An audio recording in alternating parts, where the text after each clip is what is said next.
اس سے بچنے کا طریقہ آپ کو بتا دیتے ہیں نا. آپ جب بھی کسی کو قرض دیں, کیونکہ کرنسی نوٹ سونے کے ایکویلنٹ ہے, قرض دے کر تھوڑا زیادہ پیسے لینا کرنسی ڈی ویلیو ہونے کی وجہ سے سود میں شامل ہے.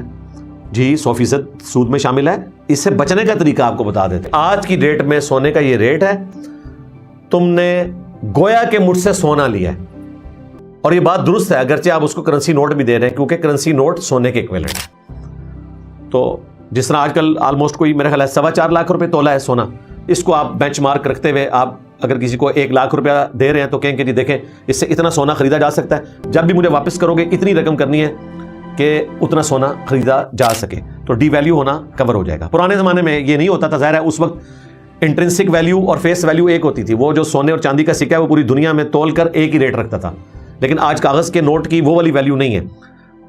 ڈالر کا اتنا سا نوٹ ہو اس کی ویلیو اور پاکستان کے اتنے سے نوٹ کی ویلیو, حالانکہ دونوں کاغذ کے ٹکڑے ہیں, وہ برابر نہیں ہیں. اگلے زمانوں میں یہ پرابلم نہیں تھی, تو یہ کرنسی نوٹ کی وجہ سے یہ ایشو آیا.